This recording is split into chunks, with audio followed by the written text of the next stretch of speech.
Now, I want to start this podcast off by really talking about GameStop and the short selling drama, which is getting pretty sad now. I mean, you're seeing it fall under $100, GameStop. I mean, it was like $500 at one point for a couple of minutes, but it's really like you sold over 300, 350. And it's sad because a lot of these kids are starting to get wiped out. And all of you know the story by now. It's every place. They have like thousands of people talking about it. 90% of these people are unqualified in the media. They just, I don't even know, again, you get on TV, doesn't matter if you know or not, but just listening to them is not going to make you smart. It's going to make you dumber, so many of these people. And I'm not saying that to criticize, but, there are great people out there that I really want to know what is going on. And now they talk about something that's really cool. Daniel and I will break this down later. But the clearinghouses and how when the stocks are at the clearinghouse, and I know you did a private placement, you understand this because your shares are usually at a clearinghouse. But when that lockup is over or whatever, they hold them at the clearance, and it takes 2 days. And you own the shares, so you could rent them out. And even if the person can't even sell them if those shares are at the clearinghouse, but they're breaking that down now, which is becoming a big story. That's the next chapter in this. But I won't go through every single thing, but I do want to talk about how it all gets started. Where a guy named Jamie Roganiski, he started a blog on Reddit in 2012 called WallStreetBets, and started with a few thousand people, and as you know, it blew up tremendously, right, over the past month or two, and I think it's over 2.5 million people on it. Also, a guy that was Keith Gill joined, I think, later on, and really big promoter of GameStop, had a massive position, told everyone on the blog, constantly posting, hey, you know what? These hedge funds, they short more than 100% of float. If we squeeze this guy, this thing's going to take off. Never in his wildest dreams did he think it'd go to 300. He probably thought it would go to 60, 70, 80. And it's 90 today, right? This is a stock that's pretty much worth like $3 on paper. Everybody bought in, and look, these guys were heroes a week ago. And they crushed a major hedge fund, Melvin Capital, $12.5 billion. They had to get bailed out, and it crushed a lot of other short-selling firms who took on too much risk and now changed the landscape of the industry with these short sellers and how they market these picks, where Citron's not providing research anymore. They're one of the biggest short sellers. And then you have Pershing Square, who said, we don't have any short positions as of January. Got all the short positions, right? It's changed the landscape. It's going to continue to do that. But now that these stocks are absolutely crashing, GameStop, AMC, Nokia, I mean, you can go on and on. American Airlines is on that list for a while. I could see Wall Street and the regulators going after these guys on WallStreetBets. I mean, really going after them. Since Keith said he lost $13 million last week. Guys, we're talking about big money here, right? We think of these kids and some of these guys, I mean, they had options, 2025 call options with a stock going to 250, 300. Do the math. It gets pretty insane. And that's $13 million of the more than $20 million that he made on his GameStop trade, which I believe he still owns. But I could really see the regulators going after them since, a lot of kids are getting smoked now. I could see regulators where, which is, when I say regulator, Wall Street, right? Wall Street in some sense. I don't know if you guys know this. It's very easy to find. Just, do search. But the SEC is a government organization. They don't pay a lot of money. So when you move up the chain and you get to a certain level, maybe, I don't know, you can make $125,000, maybe a little bit more, $150 if you're really the top person. But they really pay these guys nothing, right? It's government jobs. They give them great benefits. So what happens when you move up the chain and you know everybody, then you're like, I'm out of here because Goldman Sachs is going to pay you $2-3 million and Morgan Stanley's going to pay $3. So all like those top SEC officials or who have the major connections because they've been in the SEC for a long time to build up, they all work for the major institutions, which is Wall Street, right? But I could see to try to discredit these guys to where a revolution like this or something that disrupts Wall Street to where multi-billion-dollar hedge funds had to get bailed out. I can see this never happens again. I really think that could happen. And I use the word revolution, and not lightly.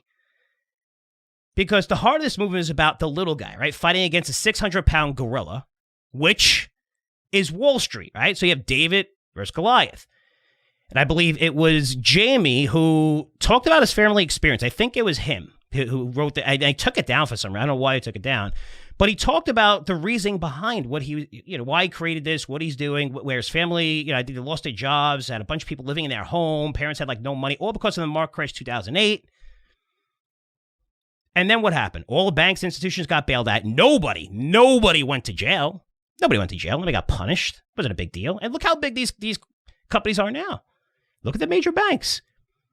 I mean, you look at the banking industry, it's one industry, the banking industry, where you can't start a company from scratch and become like one of the largest in the world. Now, you can't do like, go the route of Facebook or, just any company, Amazon, like starting small and getting big. You can't do that in the bank. They don't allow it because of the rules in place. So these guys get bigger and bigger and bigger and bigger.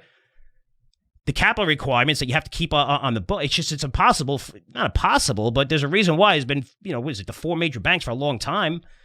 And you haven't seen like 7, 8, 9 different banks really breaking into that. You could do it with oil. Look what Pioneer did. I mean, look at some of these shale fracking companies challenge some of the majors and stuff, and then market caps got up there. You can't do that in banking, right? Because those are the rules. Those are rules put in place. But holding GameStop is personal to him.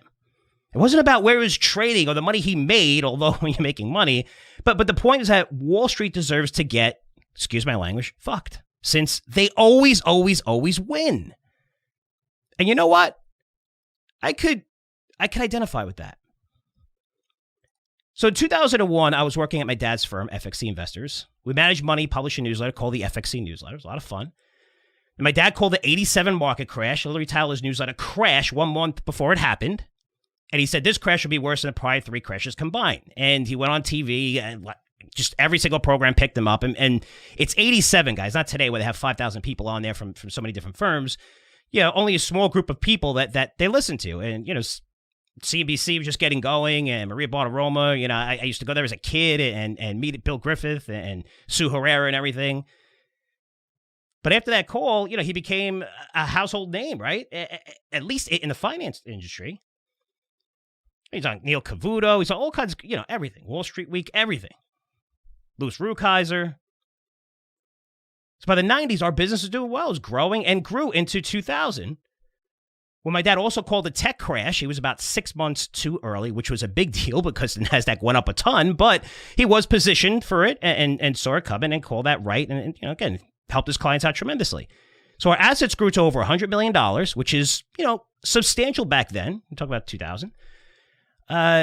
We had over 10,000 subscribers who paid, I think we're charging $39 for an annual subscription for the newsletter.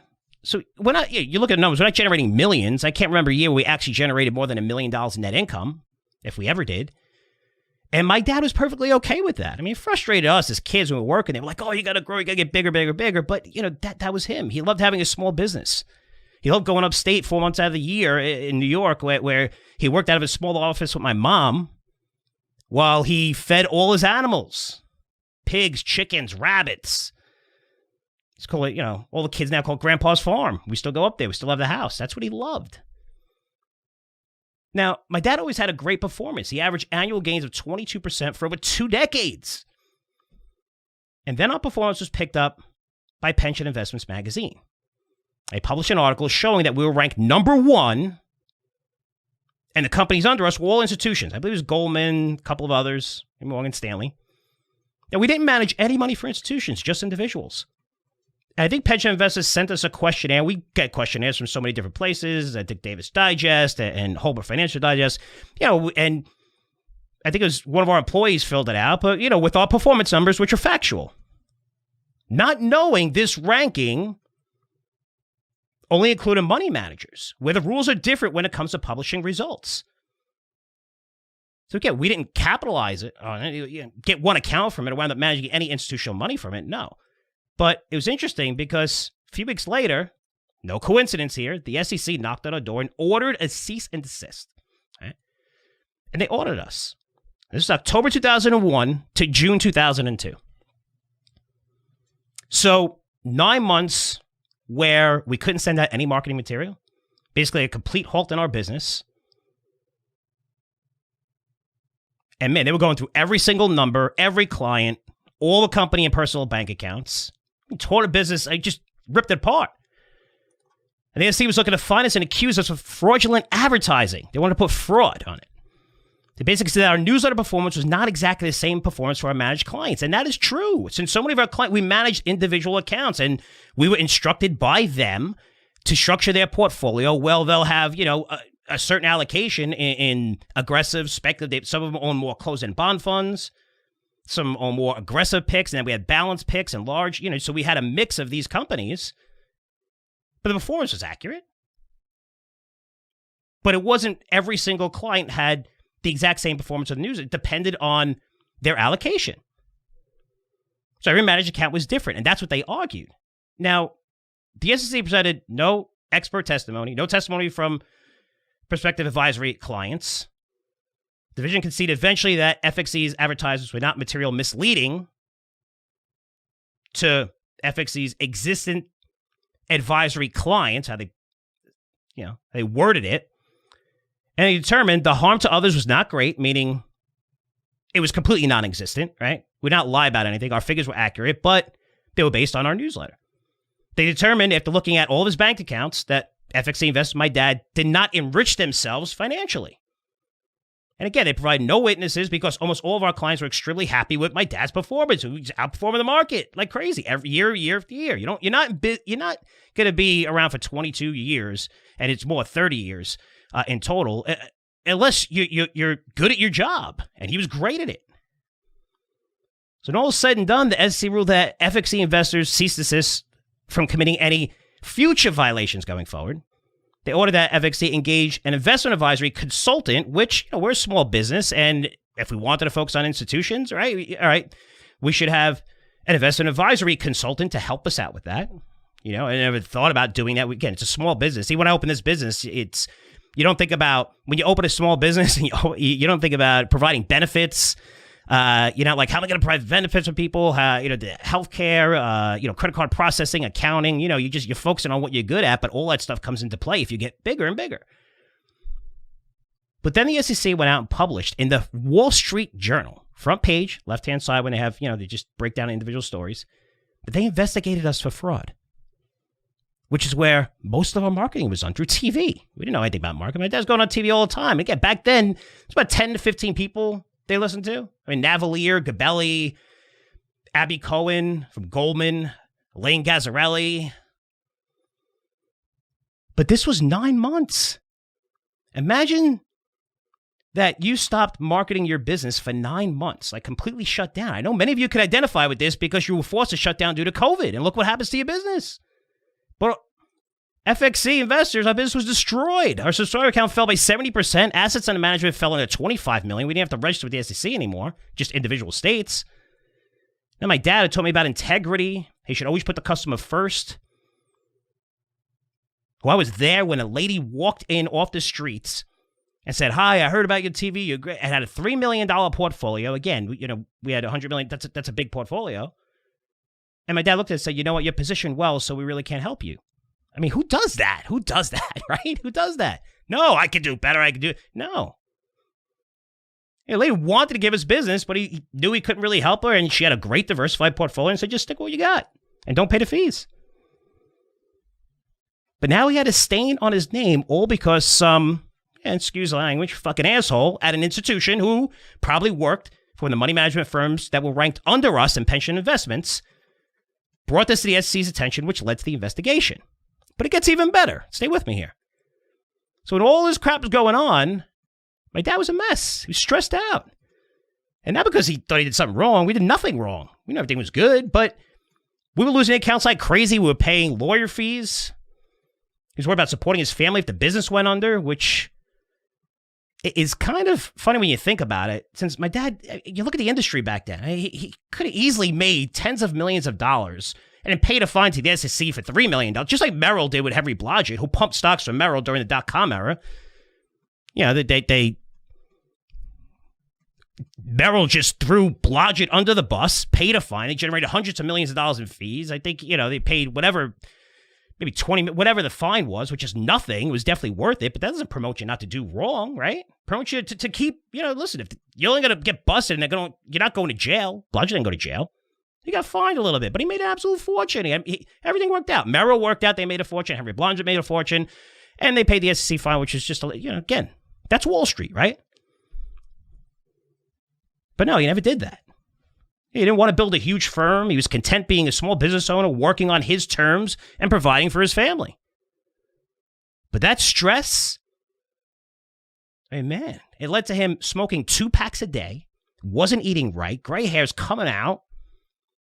I never saw my dad more stressed out than that. And towards the end of the investigation, just like a month or two before basically they didn't do it. They didn't find nothing, right? Didn't find anything. They shut our business down, but they didn't find anything. My dad ended up getting diagnosed with stage 4 lung cancer, and he passed away less than a year later. That's Wall Street for you.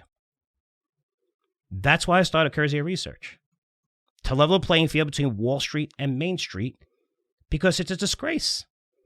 And I know, I worked on Wall Street. I saw the shit that takes place there. It is an absolute joke. The advantages they have over Main Street are a joke. But that story, that's the motivation. That's motivation to beat these guys, to build a company, build Curzio Research into a multi-billion-dollar company to compete with these guys, take business away from them. We could fight against them. And when we get that big, it's always going to be focusing on helping the little guys. So when it comes to WallStreetBets and that blog, I get it, man. I get you guys. I hear what you're doing and what you're trying to accomplish.